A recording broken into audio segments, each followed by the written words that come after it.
After this, it's mag-training muna ako sa States. Like, after nun, if may kumuwang NBA teams. Pero may NBA workouts na ako and then, pero hindi ko muna sasabihin yung teams. Ano muna. Pero meron. Wait. So meron ang NBA workouts pero hindi mo muna share what teams. But you have something lined up.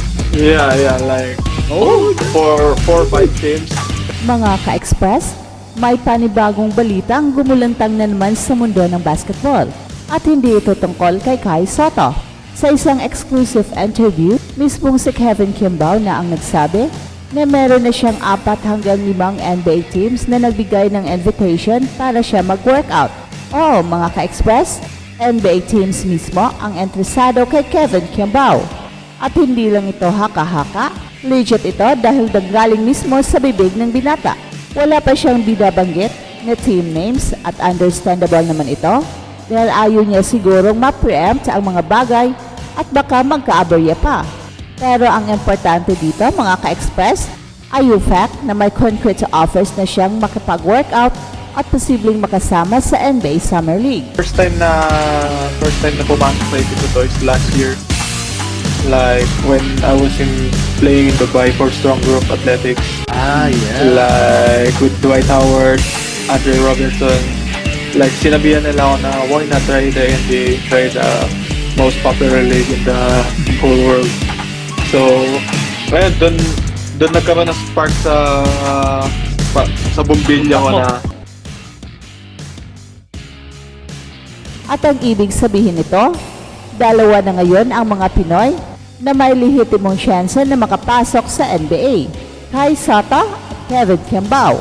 At ang mas nakakakilig pa rito, si KQ ay homegrown talent galing Pinas, lumaki sa sistema natin at hindi siya nag-training abroad kagaya ng iba. Kung tutusin, si Kevin ay isang basketball anomaly.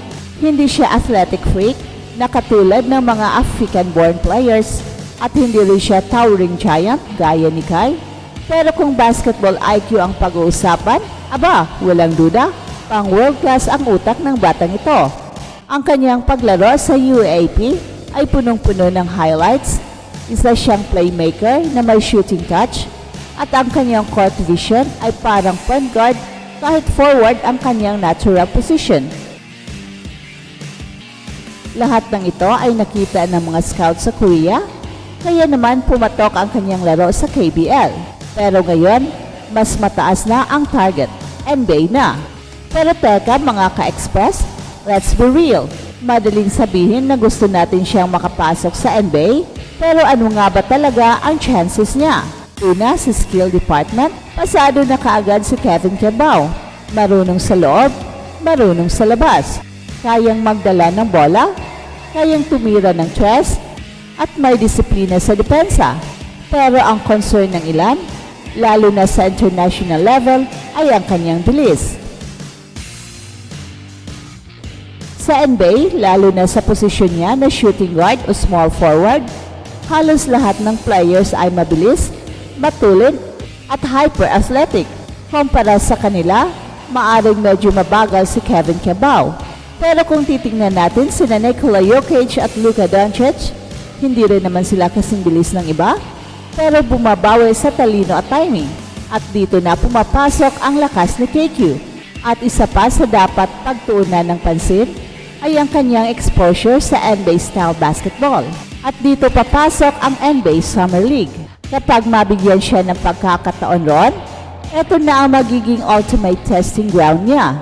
Doon makikita ng mga scouts at coaches kung kaya niyang makipagsabayan sa mga players na may speed at athleticism na pang-NBA. At tandaan natin, ang NBA ay hindi lang para sa mga high flyer at dunk machine. Ang league ngayon ay malaki na ang respeto sa mga matatalinong players na marunong sa spacing, timing at decision making. At dito may edge si Kevin. At kung maipakita niya sa NBA Summer League na kaya niyang sumabay at hindi siya magpanik sa pressure, then he's got a real shot. Hindi man agad-agad sa main roster, pero baka makuha siya sa NBA G League at unti-unting umangat. Tandaan natin, marami ng NBA players na galing G League, kaya hindi posibleng mangyari ito para kay KQ. At higit sa lahat, napakalaking bagay na may ganyang tsansa ang isang homegrown Pinoy. Historically, puro Phil-Am o Philippine Raised Pinoys ang malapit sa NBA. Pero ngayon, si KQ ay pwedeng maging kauna-unahang tunay na tubong Pinas na makakapasok sa NBA court. Isipin natin, galing Lasal, MVP sa UAAP, sumubok sa KBL at ngayon, papunta na sa NBA.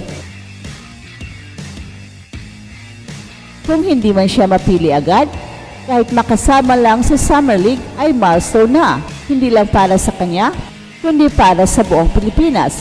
At para sa mga kabataan na nangangarap din, si KQ ay isang inspirasyon.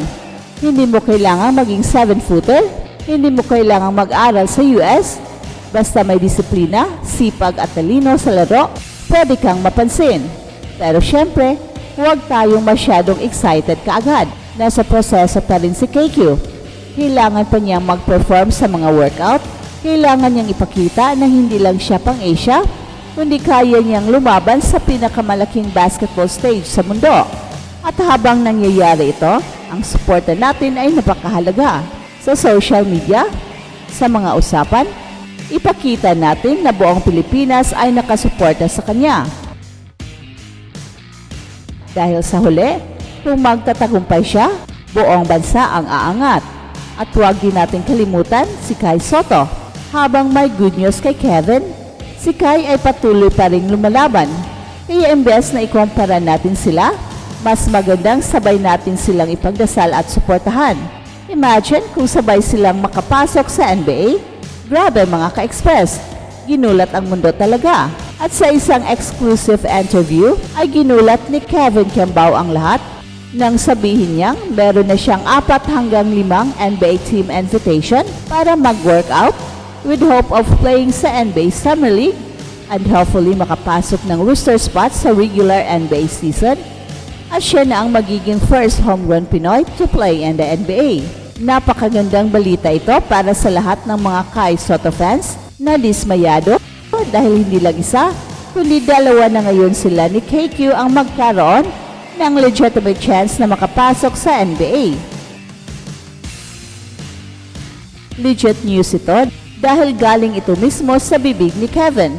Although ayaw pa niyang sabihin kung ano-anong mga teams ang kanyang lalaruan dahil ayaw lang siguro niya na mapangunahan at baka magkaaberya pa. Pero hindi na importante kung anong team. Ang importante ay makapag-workout siya at makakalaro sa NBA Summer League. At ang tanong ngayon ay kung ano ang chances ni Kevin Kembao na makapasok sa NBA. Well, skills-wise ay no doubt, napaka-skilled ni KQ. Napakataas ng kanyang basketball IQ at pambihira ang kanyang accuracy galing sa labas. My only concern ay ang kanyang speed playing at shooting guard dahil napakabilis ng mga shooting guards ng NBA. Kaya very important na makapaglaro si KQ sa NBA Summer League upang makikita ng NBA na kaya niya makipagsabayan sa mga super quick at hyper-athletic shooting guard players ng US at pati na sa Europe at Africa. Mga ka-express, abangan natin ang susunod na kabanata ng journey ni Kevin Kembao. At ang bawat development, dito mo lang malalaman ang buong detalye. Dahil ito ang Express Info, kung saan bawat kwento, ginulat ang mundo. And don't forget to like, share this video, and subscribe now